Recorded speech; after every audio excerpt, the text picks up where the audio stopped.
All right.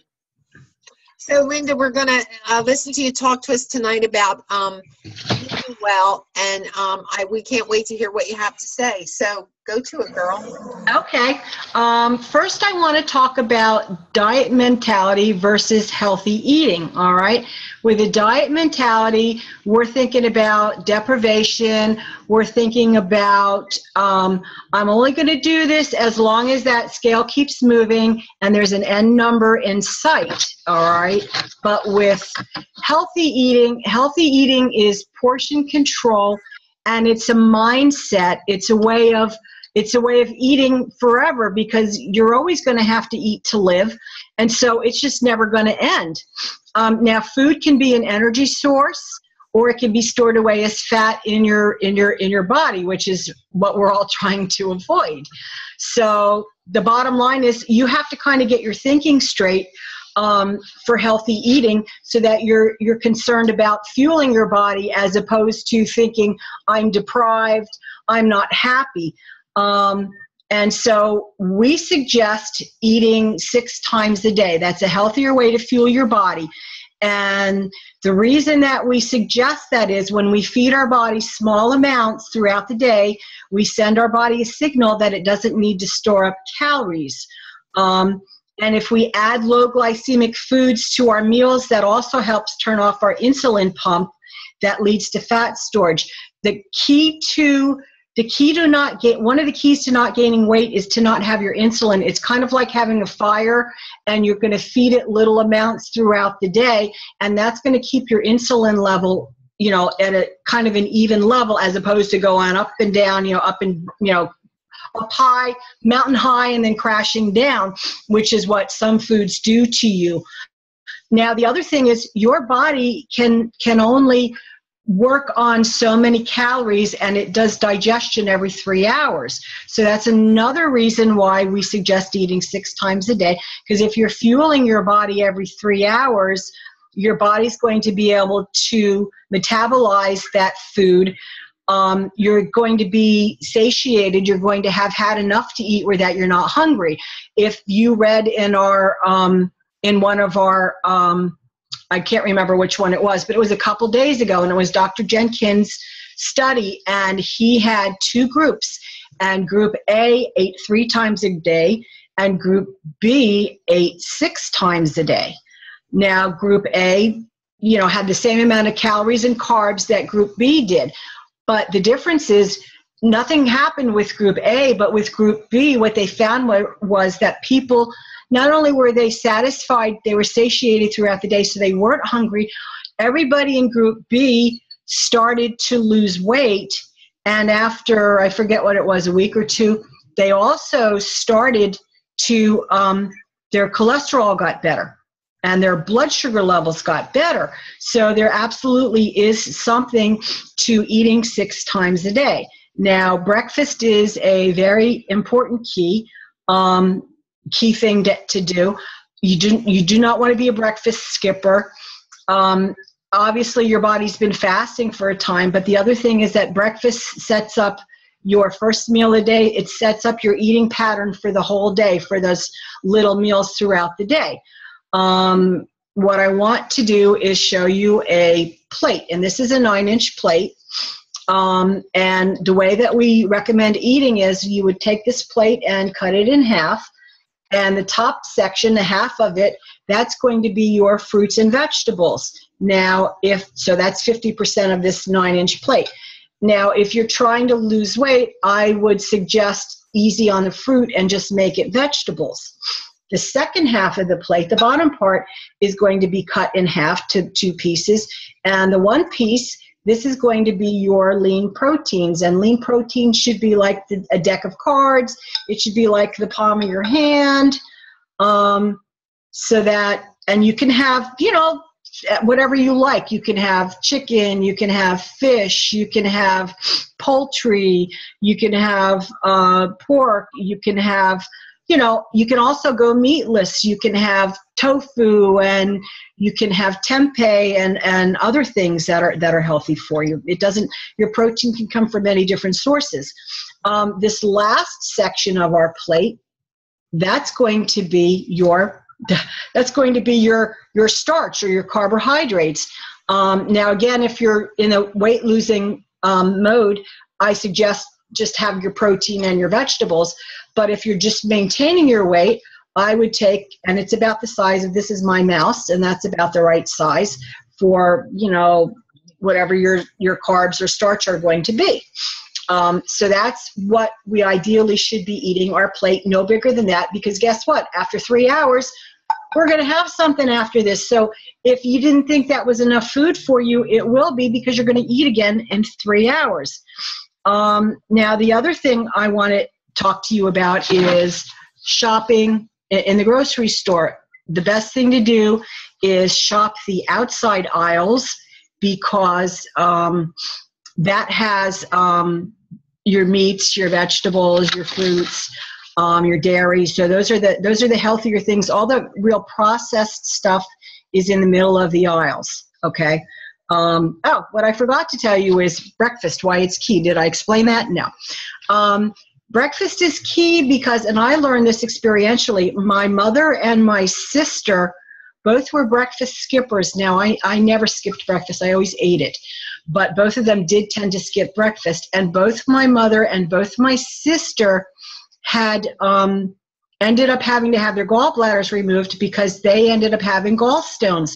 And the reason they had gallstones is, and I found this out later through my urologist, is when you don't, your gallbladder does not empty itself until you eat in the morning. And I remember going to see the urologist one day. I had an appointment. It was like 11. I was rushing around that day. I hadn't had breakfast. All I had was black coffee or some kind of coffee. And he was, you know, using the sonogram wand on me to check me for kidney stones. And he said, "Oh my gosh, shame on you. You haven't had your breakfast." And I said, "What are you talking about? How do you know that?" And I said, "But you're right." And he said, "Well, because your gallbladder hasn't emptied itself. And the reason it hasn't emptied itself is because you haven't had breakfast." So absolutely do not skip your breakfast. It's very important. The other thing you want to do is you want to start your day with a glass of water.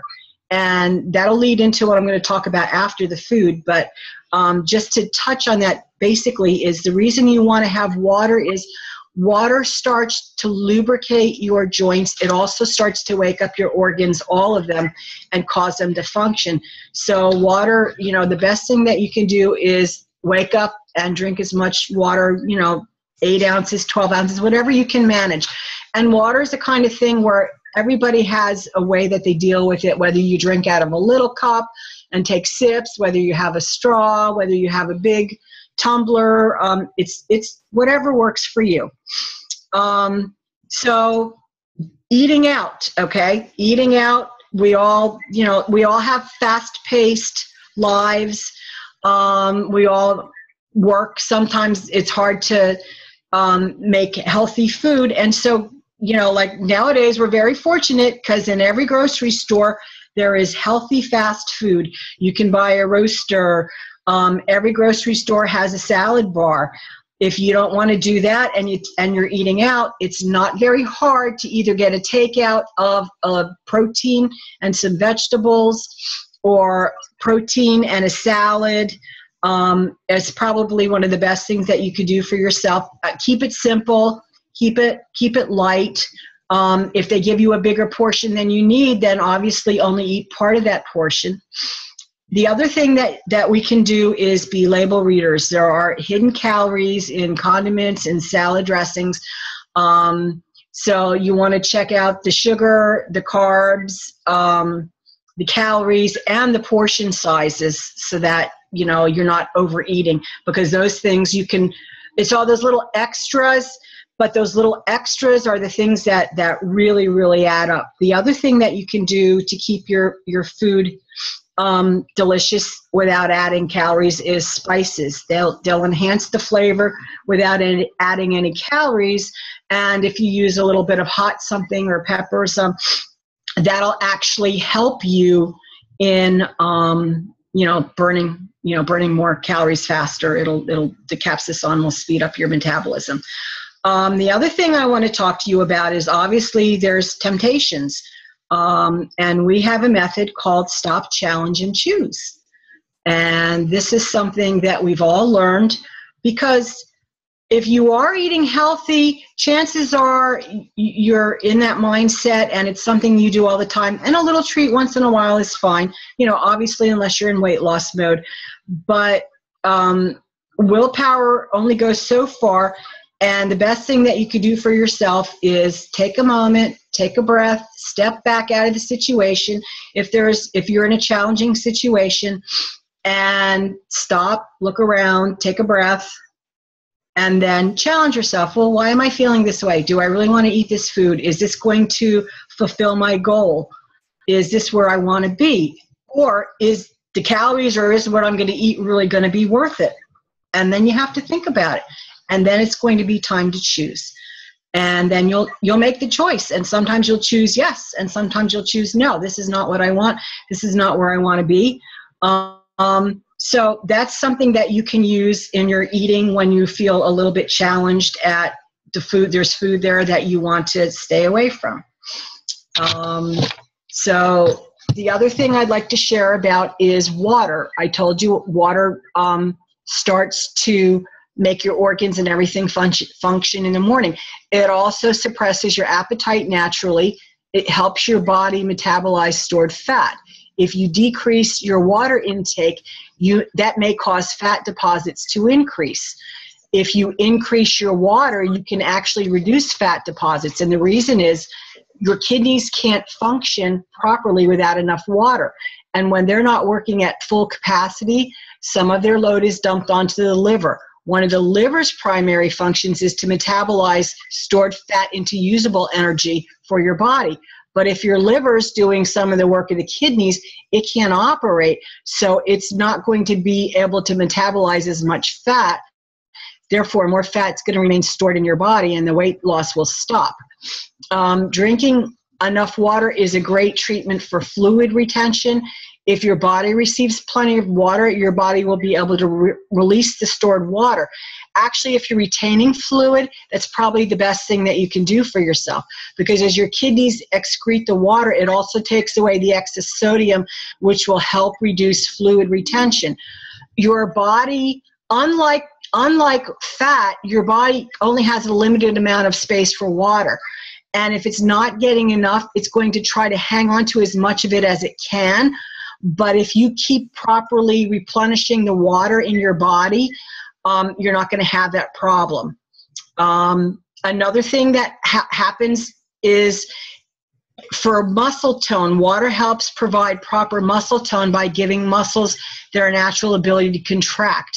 If you're lifting weights and your muscles are suffering from drought, you're going to notice a difference in your appearance and also in your workout. Muscles that have all the water they need to contract easily will make your workout more effective, and you'll also look nicer than if you have flabby muscles under your sagging skin. Water also helps prevent sagging skin because it plumps up the skin. It also flushes out impurities from your skin, leaving your skin looking glowing and younger. It also helps relieve constipation. The funny thing is our body is made up of so much water, and the first thing that happens is if it doesn't have enough, it starts siphoning off of other areas. And one of the first places it siphons it off of is your bowels, which can cause you constipation. Another place that it could siphon it off of, believe it or not, is your bones. Even though your bones are mostly calcium, they're also about 23% water. So as you're older and if you're dehydrated, that's going to cause your bones to be brittle. That's not exactly something that anybody wants. So water is very, very, very important. So between what we eat and what we drink, it's very, very important to be very conscious of what you're doing. Also, I would tell you to eat what you love. If you're eating food, a portion-controlled meal, but you're not happy with it, you're not going to eat it with gusto, and you're going to become resentful. You're going to start falling into that diet mentality that says, I don't want to be eating this. I'm not happy with this. I'm going to quit. and I'm going to go back to eating the way that I used to. So figure out what you love, figure out what you like, eat what you like, and figure out a way to make it healthier for yourself so that you will stay on track. You will stay, because as I said, there's no finish line on this. The line never finishes. This is a constant thing it's like grocery shopping or cleaning. It never ends, and it's never going to end. So it's just something that you want to be conscious of, something that you want to be aware of. Okay? So, Linda, how many ounces of water a day should a person be really drinking? A person should be drinking half their body weight, but I have to say, so if you're 200 pounds, you want to drink 100 ounces. However, really, you should not be drinking less than 64. And you know what? There's nothing wrong with drinking more than half your body weight. I would absolutely recommend it for anybody. Okay. That would be the best thing. Okay. Did you have anything that you wanted to add, Carol? Please do. No, just that like we said earlier when we didn't record this erroneously. It's just like you said, like cleaning or grocery shopping. It's like flossing your teeth. You will never end this process if you want to live a longer, healthier life. And that's really what we're here for. That's why we do the challenge. That's why we come together as a community, because we want to learn as much as we can about, supporting those choices and those decisions as we go forward. So, Linda, thank you so very much. What a peach you are, and what a great presentation it was. And we did have actually 6 people on the call earlier, but we did want to re-record it just so people, the rest of the team on the challenge would be able to hear what a great presentation it was on eating well. Okay, so everybody, you have a great night. All righty, we'll see you soon.